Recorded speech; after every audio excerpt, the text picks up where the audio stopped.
इस वीडियो को देखे बिना अगर आप सीपी प्लस का कोई भी आईपी कैमरा या फिर वाईफाई कैमरा खरीद रहे हो तो आप गलती ही कर रहे हो, क्योंकि यार देखो ये मेरी गलती का सबूत। यहाँ देखो मैंने ये कैमरा को रिप्लेस करवाया है और यहाँ एक रिप्लेसमेंट मॉड्यूल आ गया, फिर मैं उसको भी रिफंड करवा रहा हूँ। तो भाई मैं इस चक्कर में बहुत टाइम स्पेंड कर चुका हूँ और बहुत टाइम वेस्ट भी हो गया है, इसलिए मैं नहीं चाहता कि आपका भी टाइम वेस्ट हो। ये क्लिप है ये कैमरा का आउटडोर फुटेज, जो कि 9 बजे के आसपास का शूटिंग है और इसी के हिसाब से आप जज कर सकते हैं कि इस कैमरा का क्वालिटी कैसा है और इसका डायनेमिक रेंज कैसा रहने वाला है आउटडोर कंडीशन में। वैसे तो कंपनी इसे इंडोर कैमरा बोलती है, लेकिन यार ऐसे कंडीशन में ये एडजस्ट कर पानी चाहिए। मेरे हिसाब से इंडोर कैमरा का मतलब यही है कि ये वाटरप्रूफ नहीं है और बाहर लगाने से वेदर कंडीशंस के कारण ये खराब हो सकता है। अब यार ये देखो, ये है इंटरनल फुटेज, ये मेरे रूम का ही फुटेज है। अच्छा खासा लाइटिंग कंडीशन था और ये जब भी रिकॉर्ड हुआ है उसका रिजल्ट कैसा निकल के आ रहा है आप देख सकते हैं। ये जो कैमरा में आदमी चल रहा है ये मैं ही हूँ और आप मेरे को इस वीडियो से आइडेंटिफाई ही नहीं कर सकते हैं। तो सोचिए, जान पहचान के लोगों को आइडेंटिफाई नहीं कर पा रहे हो तो बाहर के लोगों को क्या ही आइडेंटिफाई करोगे। तो इसीलिए यार सीसीटीवी कैमरा लगाने का सारा पर्पज ही खत्म हो जाता है इस कैमरा से। अब यार ये देखो, मैं कमरे में हूँ और कमरे में लाइट्स जले हुए हैं। अभी मैं लाइट्स को कर देता हूँ ऑफ। अब इस कैमरा के IR लाइट्स चल जाने चाहिए, लेकिन यार इसके IR लाइट्स को चलने में 9 या 10 सेकंड के बीच टाइम लग जाता है। और इस बीच कोई चोर डाकू अगर ऐसा कोई जानता होगा कि सीपी प्लस में ये दिक्कत है तो वो अपना कांड करके निकल भी चुका होगा और आपको पता भी नहीं चलेगा। उसको आइडेंटिफाई करना तो दूर, आप उसके हरकतों को ठीक से समझ भी नहीं पाएंगे। अब ये मेरा आईफोन का रिकॉर्डिंग है, स्क्रीन रिकॉर्डिंग है, जब मेरा 5G का नेटवर्क चल रहा था और 5G के नेटवर्क के ऊपर आपको कैसा रिजल्ट मिलने वाला है लाइव स्ट्रीमिंग का ये देखिए। 5G का नेटवर्क ठीक ठाक चल रहा है मेरा, लेकिन यार इसमें स्ट्रीमिंग हो ही नहीं रही है, आप लाइव कैमरा व्यू देख ही नहीं पा रहे हैं। तो यार अगर आप बाहर जा रहे हैं और घर को मॉनिटर करना चाहते हैं बाहर से तो आपको दिक्कत हो सकती है। हालांकि ये दिक्कत उतना ज़्यादा टिकती नहीं है, लेकिन ये जब आएगी तो आपको परेशान कर देगी। फिर यहाँ देखो भाई, ये ऐप में जब मोशन डिटेक्शन का नोटिफिकेशन आपको आता है तब आपको जाना पड़ता है ये मैसेज सेंटर में, वो पहुंचा देता है नोटिफिकेशन, यहाँ तक पहुंचा देता है। फिर अगर आपको मूवमेंट का वीडियो देखना है, मोशन जहाँ डिटेक्ट हुआ है उसका वीडियो देखना है तो आपको क्लिक करना होगा इधर, फिर आपको क्लिक करना होगा व्यू पे।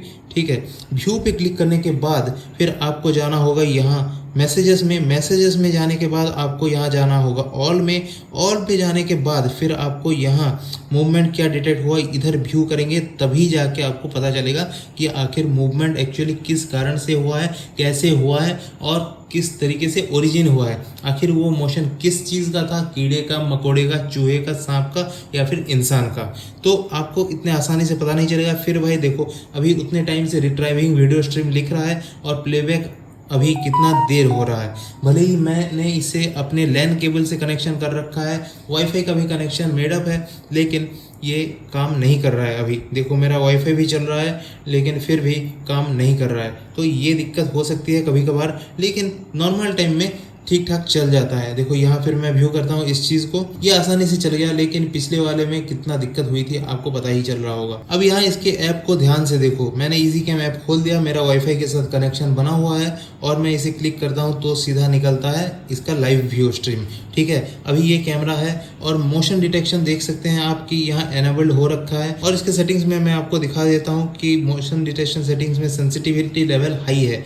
तो अभी मैं अगर अपना हाथ इस कैमरा के सामने हिलाता हूँ देखो, तो यहाँ तुरंत नोटिफिकेशन नहीं आता, लेकिन मी कैमरा का नोटिफिकेशन आ जाता है। देखो अभी कैंसिल कर दिया मी कैमरा का नोटिफिकेशन, लेकिन इस कैमरा का नोटिफिकेशन अभी तक आया नहीं है। आपको कभी कभार क्या करना होगा कि जब मोशन डिटेक्ट हो सकता है बोल के आपको ऐसे पता चले तो बीच बीच में जाके आपको मैसेजेस में जाके ऐसे रिफ्रेश करना होगा तो आपको पता चल जाएगा। यहाँ देखिए आपको मिल जाएगा नोटिफिकेशन, देखो मैंने हाथ हिलाया है और इसका नोटिफिकेशन आ जाएगा। ये आप यहाँ आके 9:21 और 16 सेकंड में मोशन डिटेक्ट हुआ है, लेकिन जब आप इसे व्यू करते हैं तब सीधा निकलता है आपका कहाँ 9:21 होके 18 सेकंड में निकलता है।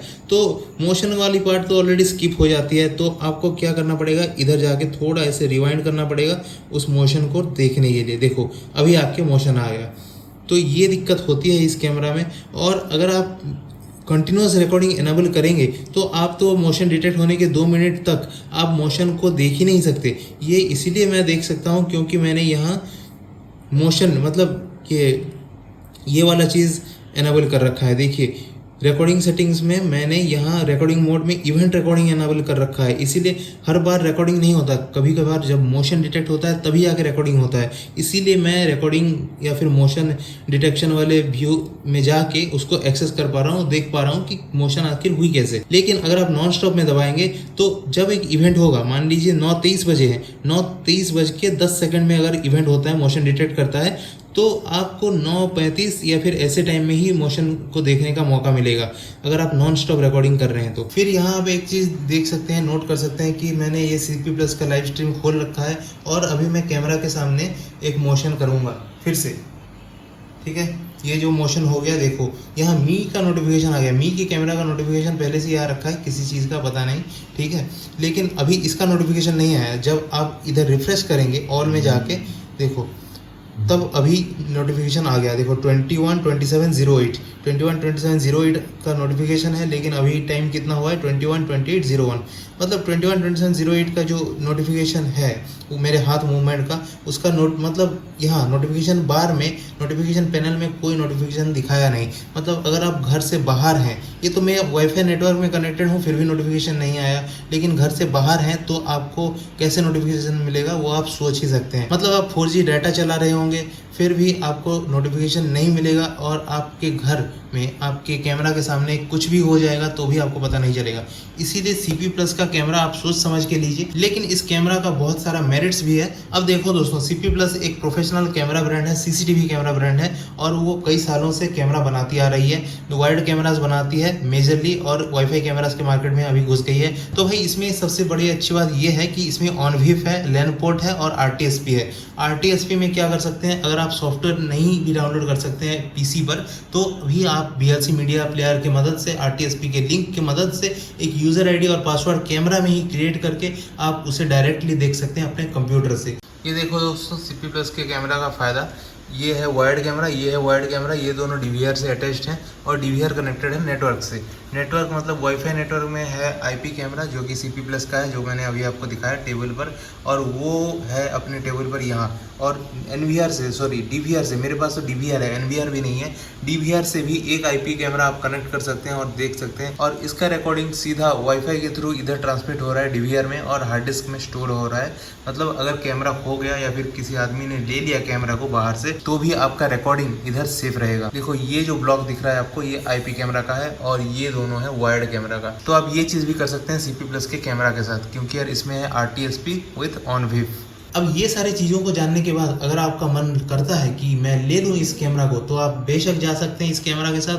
काफ़ी अच्छा खासा कैमरा है, लेकिन मेरे को पसंद नहीं आया, इसीलिए मैं रिप्लेस कर रहा हूँ। क्योंकि यार इसमें दिक्कत यही है कि भाई ये CCTV कैमरा का पर्पज़ ही सर्व नहीं करता अगर कोई आदमी का फेस ब्लर आ जाता है तो। और कोई भी कैमरा आप खरीदने के बारे में सोच रहे हैं तो इंटरनेट से अच्छे से रिव्यूज़ देख के ही खरीदें, मेरा तो सुझाव यही रहेगा।